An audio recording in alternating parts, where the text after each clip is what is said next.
ساری کائنات رسول کے قدموں میں اور رسول ابو بکر کے دروازے پر، صدیق اکبر کے دروازے پہ دستک ہوئی، دروازہ کھٹکھٹایا گیا۔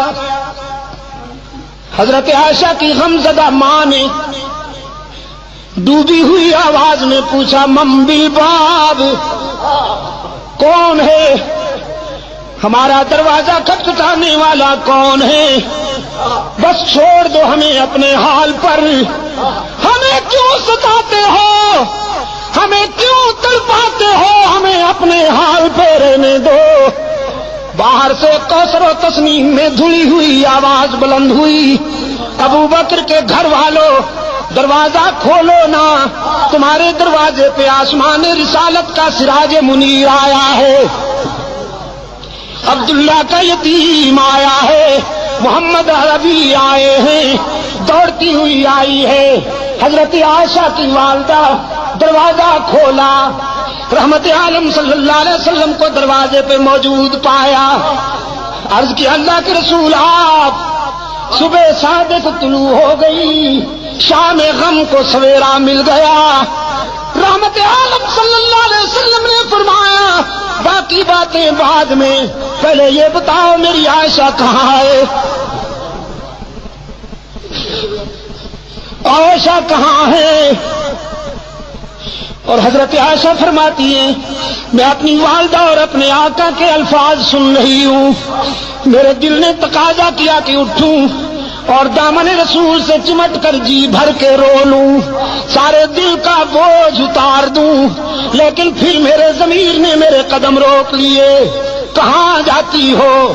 جس کی عدالت میں اپیل کی ہے ذرا وہاں سے فیصلہ تو ہو لینے دو، اس کی عدالت کو چھوڑ کر یہ سچ ہے کہ آج تیرے در پہ تیرا محبوب آیا ہے، لیکن اس عدالت کو چھوڑ کر کہاں جاؤ گی؟ ماں نے عرض کیا اللہ کے رسول میری بیٹی تو اسی دن سے آنسو میں ڈوب چکی ہے، بولتی بھی نہیں، کسی بات کا جواب بھی نہیں دیتی، مصلی پہ سجدے میں روتی رہتی ہے۔ رحمت عالم صلی اللہ علیہ وسلم قریب آئے، عرض فرمانے لگے عائشہ آج اپنی صفائی میں جو کچھ کہنا چاہتی ہو کہو، سننے کے لیے آیا ہوں۔ حضرت عائشہ فرماتی ہیں میرے آقا اشکو بسی و حزنی اللہ، آج میرا وہی حال ہے جو ابو یوسف کا تھا۔ فرماتی ہیں میرے غم و حزن کا یہ عالم کہ یعقوب علیہ السلام کا نام ہی بھول گیا، ابو یوسف کہہ کر گزارا کیا۔ آقا میں آج کیا کہوں بھی تو لوگ نہیں مانیں گے، جو کچھ کہنا چاہتی تھی علیم بذات الصدور کو کہہ بیٹھی ہوں اور اسی کے فیصلے کی انتظار کر رہی ہوں۔ وہ یوسف پر الزام کی صفائی دینے والا ہے، وہ موسیٰ پر الزام کی صفائی دینے والا ہے، وہ عیسیٰ پر حضرت مریم پر لگائے جانے والے الزام کی برات کرنے والا ہے۔ آج ابو بکر کی بیٹی بھی اسی کے دروازے پہ رو رہی ہے، میں نے جو کچھ کہنا تھا اسی کو کہہ بیٹھی ہوں۔ رحمت عالم نے فرمایا عائشہ میں بھی اسی کے فیصلے کا منتظر ہوں، اس لیے کہ تیرے بیٹے نے تیری مثل سپریم کورٹ میں بھیج دی تھی، عمر نے تیرا کیس اللہ کی عدالت میں بھیج دیا ہے، میں بھی اسی کے فیصلے کا منتظر ہوں۔ صدیقہ فرماتی ہے میں نے سوچا وہ بڑا بے نیاز ہے، نہ معلوم کب فیصلہ آئے گا، یہ تو معلوم ہی نہیں تھا مجھے کہ ہمیں میدان و ہمیں گو۔ حضور بیٹھے، چہرے پر وہ پسینے کی بوندیں چمکنے لگی جو وحی کے وقت ہوا کرتی تھی، چادر اوڑھی اور جسد اطہر پر وہ کپکپی طاری ہو گئی جو وحی کے وقت ہوا کرتی تھی۔ میں سمجھ گئی کہ کال مل گئی ہے، رابطہ قائم ہو گیا ہے، کانپتی ہوئی اٹھ بیٹھی، دیکھوں فیصلہ کیا ہوتا ہے۔ ماں بھی قریب آ بیٹھی ہے۔ رحمت عالم صلی اللہ علیہ وسلم پر کچھ دیر وحی کی کیفیت طاری رہی، پھر حضور نے چہرہ اطہر سے چادر اٹھائی۔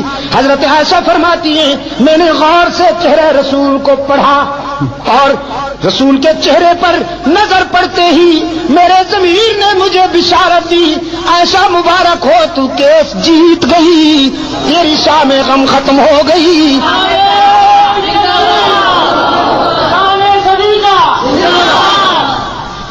اس لیے کہ رحمت عالم صلی اللہ علیہ وسلم کے چہرے پر غم و حزن کے آثار غائب تھے، راحت و مسرت کا سویرا چمک رہا تھا۔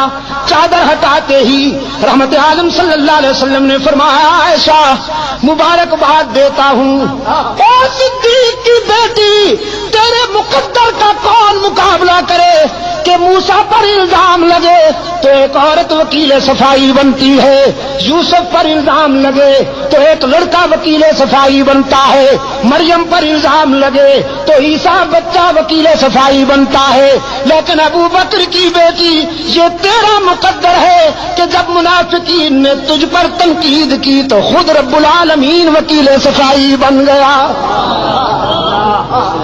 خود رب نے تیرے کیس میں وکالت کی ہے۔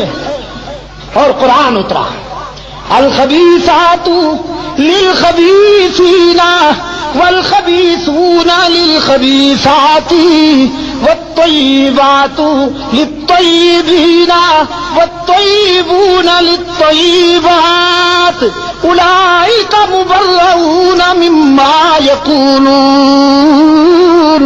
لهم مغفرۃ ورزق